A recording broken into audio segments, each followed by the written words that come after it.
The city had already fallen asleep when the storm arrived. Sheets of rain pounded the streets, turning the sidewalks into rivers of shimmering reflections.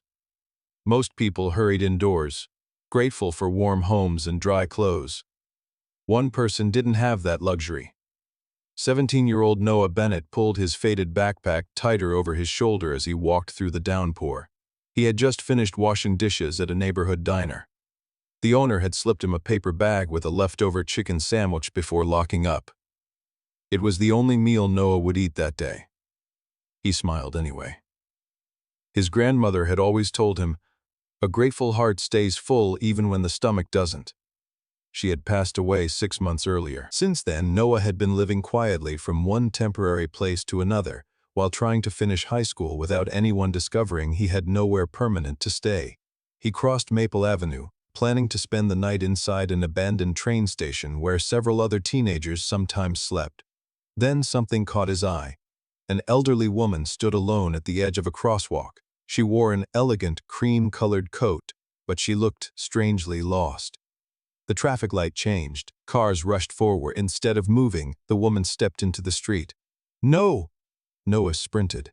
A delivery van blasted its horn. He reached her just in time, grabbing her shoulders and pulling her backward. The van sped past only inches away. The woman looked at him with frightened eyes. I'm sorry," she whispered. "I can't remember where I'm supposed to go." Noah slowed his breathing. "It's okay." She looked around helplessly. "I was trying to find my husband." There was sadness in the way she said it. Noah noticed the wedding ring on her trembling hand. "What's your husband's name?" She smiled softly. "Edward." Then tears filled her eyes. I think he passed away." The realization seemed to hit her all over again. Noah's heart tightened. He had seen memory loss before. His grandmother's best friend had suffered from dementia. Some days she remembered everything. Other days she forgot her own address. The rain grew heavier. The woman began shivering. "We need to get you somewhere warm." "I don't know where I live." "That's okay." He looked around. Every nearby shop had already closed. The only place with lights still on was a 24-hour neighborhood medical clinic nearly a mile away. "Can you walk?" she tried. After only 2 steps, her knees buckled. Noah caught her before she hit the pavement. "I'm sorry," she whispered. "I'm becoming such a burden." "No," he smiled gently. "You're just having a bad night." She looked embarrassed. "My son always says I shouldn't leave the house alone. So let's make sure he gets you back." She nodded weakly. Without another word, Noah crouched. "Hold on. What are you doing?" "I'm giving you a ride." "Oh, sweetheart, you're much too young for this." "My grandma used to say helping someone is never a waste of strength." She hesitated only a second before wrapping her arms carefully around his shoulders. Noah stood. The first few steps were easy. By the second block, every muscle in his back burned. She wasn't heavy. Exhaustion was. He had worked 10 straight hours. Before walking several miles home, his soaked shoes slipped across the wet pavement. Still, he kept going. The woman spoke quietly behind him. "What's your name?" "Noah." "You have kind eyes, Noah." He laughed softly. "You can't even see my face." "I don't have to." For a moment, neither of them spoke. Only rain filled the silence. Several luxury cars drove past without slowing. No one rolled down a window. No one asked if they needed help. To everyone else, they were invisible. 5 minutes later, a line of black SUVs approached from the opposite direction. The lead vehicle suddenly slowed. Inside sat 46-year-old Alexander Whitmore, founder and CEO of Whitmore Holdings, one of the wealthiest businessmen in the country. He had spent the evening negotiating an international acquisition worth billions. Normally, nothing distracted him, but something outside the window did. A teenage boy, completely soaked, carrying an elderly woman through a violent storm. Alexander frowned. "Stop the car." His driver glanced in the mirror. "Sir?" "Now." The convoy stopped. Security officers immediately stepped out. Noah froze. His first thought wasn't fear, it was that they might refuse to help because he looked homeless. One security guard approached. "Son, what happened?" "I found her near Maple Avenue. She almost walked into traffic. We're taking her to a clinic." Before the guard could answer, the rear SUV door opened. Alexander stepped into the rain. His expensive suit was soaked within seconds. Then he saw the woman's face. His expression changed completely. Mother. The word barely escaped his lips. The elderly woman slowly opened her eyes. Alex? She smiled with relief. Oh, there you are. Alexander rushed forward. Mom! He gently touched her face. She reached for his hand. I'm sorry. I wanted to buy flowers for your father's grave. I forgot which street. Alexander closed his eyes. His mother had never wandered this far before. He turned toward Noah. For several seconds, neither of them spoke. Finally, Alexander asked quietly, You carried her all this way? Noah nodded. I couldn't leave her alone. Alexander looked down at the teenager's worn shoes. The soles were splitting apart. His sweatshirt was threadbare. His hands were covered in fresh burns from restaurant work.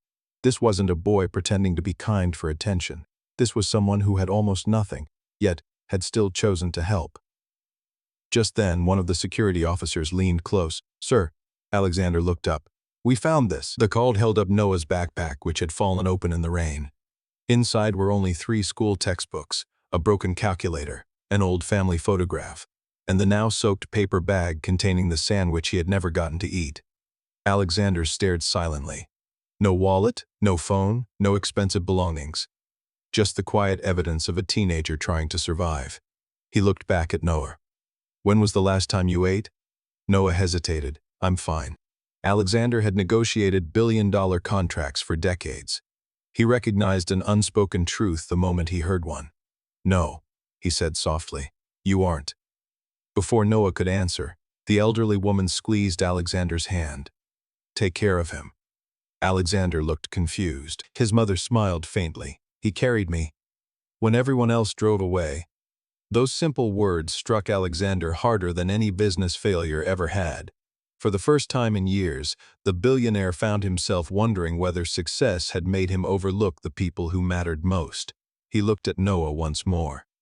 My name is Alexander Whitmore. Noah nodded politely. I know who you are. Alexander extended his hand. I think we need to have a conversation. Noah glanced at the rain, then at the unconscious exhaustion weighing on his own body. He had no idea that accepting that invitation would uncover a truth buried for 17 years. A truth that would change both of their lives forever. The convoy pulled away from the rain-soaked street in complete silence. Noah sat in the last SUV, his damp clothes leaving small pools of water on the leather seat. He kept apologizing, but no one seemed to care. Across from him sat Alexander Whitmore's mother, Eleanor, wrapped in a warm blanket. She looked much stronger after drinking a cup of hot tea the security team had brought from a nearby cafe.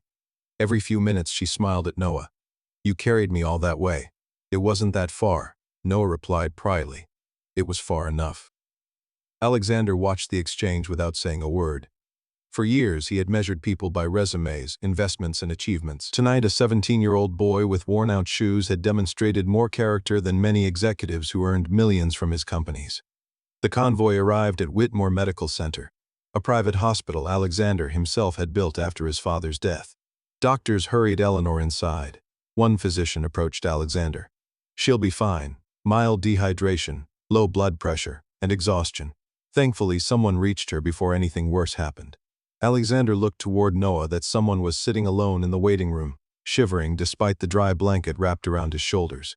A nurse handed him a cup of soup. Noah thanked her as if she had given him a priceless gift.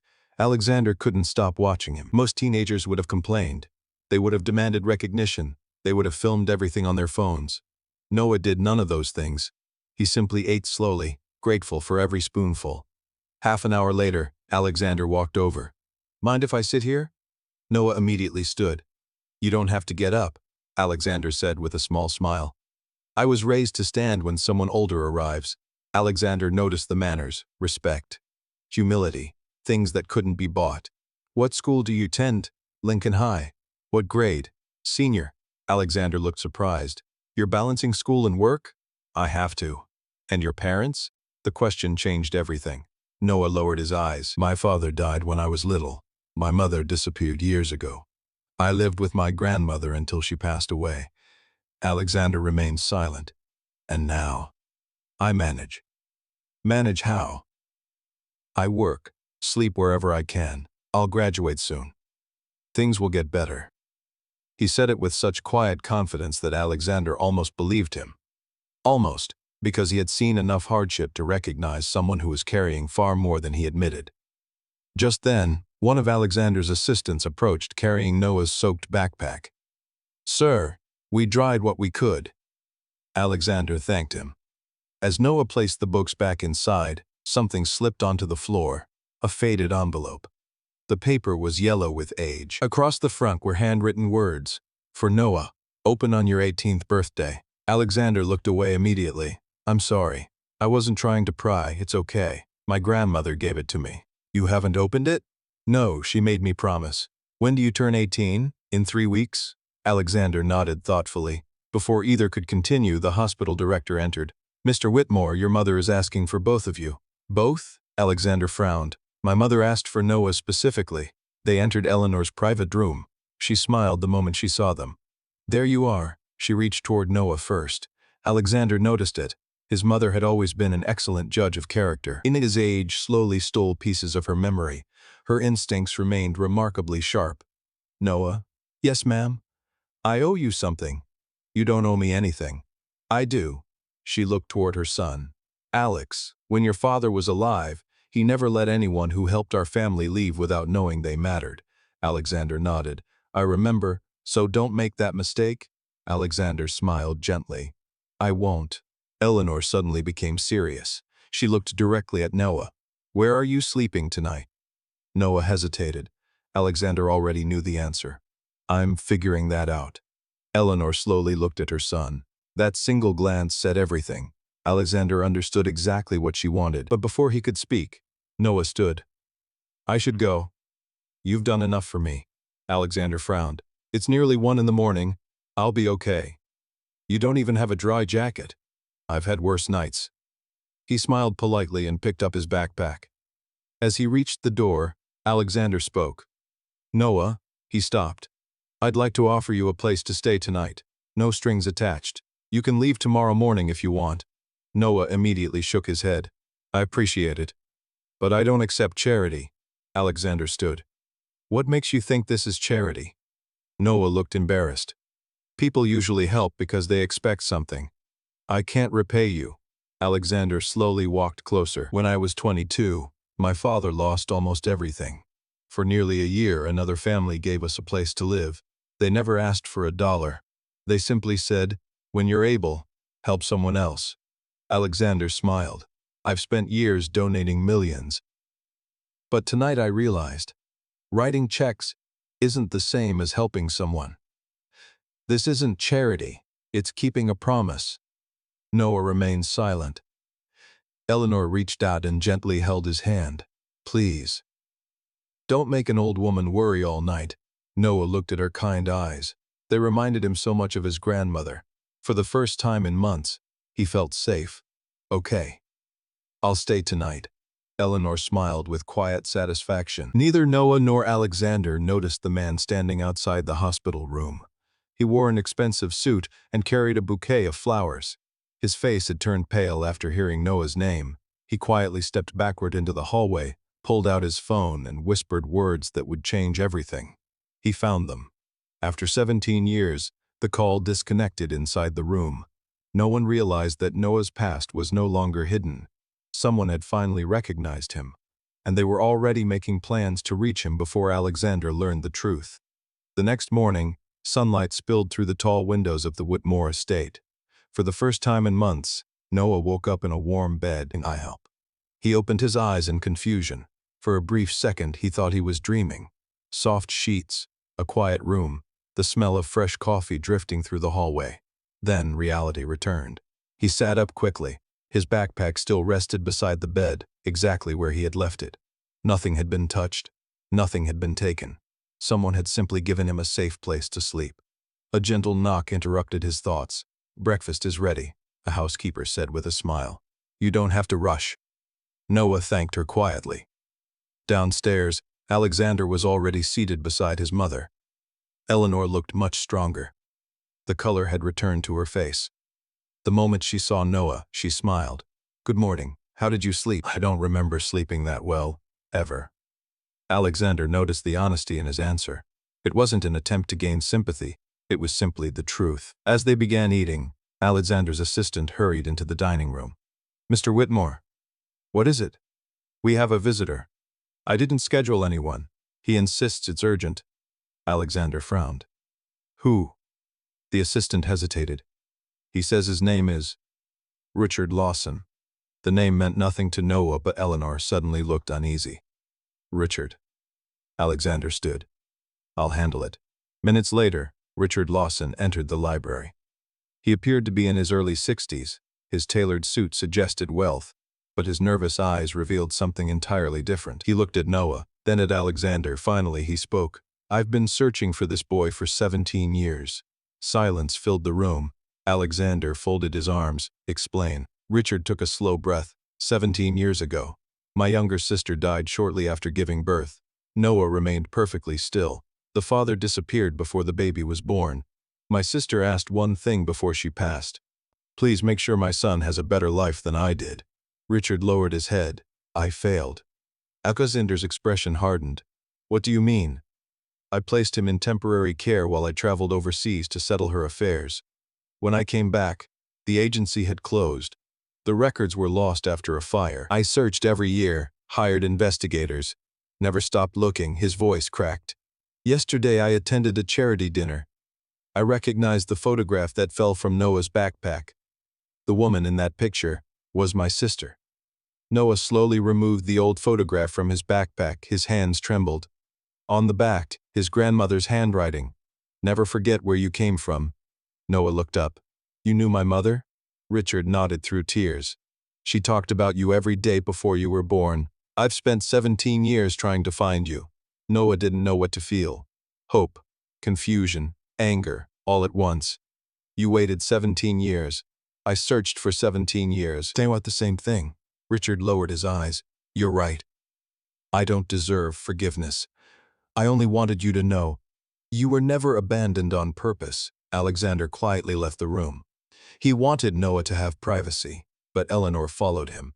You already know, Alexander nodded. I do. What? Our investigators finished their report early this morning. They confirmed every word. Eleanor smiled softly. Then why did you leave? Alexander looked toward the library. Because today isn't about me.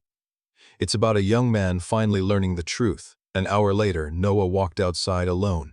He sat beneath an old oak tree overlooking the gardens. Alexander joined him carrying 2 cups of coffee. He never spoke for several minutes. Finally, Alexander broke the silence. You don't have to decide anything today. Noah stared into the distance. I don't even know who I am anymore. Alexander nodded. I know that feeling. When my father died, I spent years trying to become him. I built companies, made money, won awards. But somewhere along the way, I forgot how to simply be a son. He smiled sadly. You reminded me. Noah looked over. Me.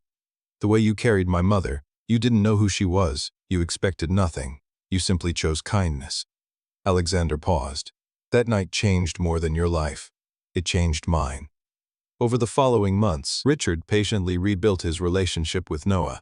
He never pressured him, never demanded to be called family. He simply showed up, week after week, little by little. Trust replaced distance. Meanwhile, Alexander kept another promise. He arranged a scholarship for Noah, not as charity, but as recognition. You earned this, he said. Kindness opened the door. Your hard work will carry you through it. Noah graduated at the top of his class. The loudest applause came from 3 people. Alexander, Eleanor, Richard. For the first time in his life, he realized family wasn't defined by a single moment. It was built through countless choices to stay. 3 years later, the old neighborhood where Alexander had first seen Noah carrying Eleanor looked completely different. An abandoned warehouse had become a community center inside. Teenagers studied after school, hot meals were served every evening, career counselors volunteered every weekend. Above the entrance hung a simple sign, the Second Chance Center. Alexander had funded the building, but Noah ran it. One rainy afternoon, a frightened teenage girl walked through the front doors carrying her younger brother. We don't have anywhere to go, she whispered. Noah smiled gently. He remembered another rainy night, another impossible decision. Another stranger who had chosen to stop instead of driving away. He knelt beside the little boy. Got you hungry? The child nodded. Noah smiled. Then let's eat first. After that, we'll figure everything else out." Across the room, Alexander watched quietly. Eleanor, now using a wheelchair, smiled proudly beside him. "I told you," she whispered. "That boy was special." Alexander nodded. "No, he isn't just special. He reminded me that wealth isn't measured by what we keep. It's measured by the lives we change." Eleanor squeezed her son's hand. "And now, look how many lives he's changing." Noah looked around the busy center, children laughing, students studying, families finding hope. He thought back to the night he had carried an elderly woman through the rain, believing it was simply the right thing to do. He never imagined that one act of kindness would lead him to a family, a future, and a purpose greater than he had ever dreamed. Sometimes, the smallest decision changes the course of an entire lifetime. All it takes is one person willing to stop, and one person willing to carry someone who can no longer carry themselves.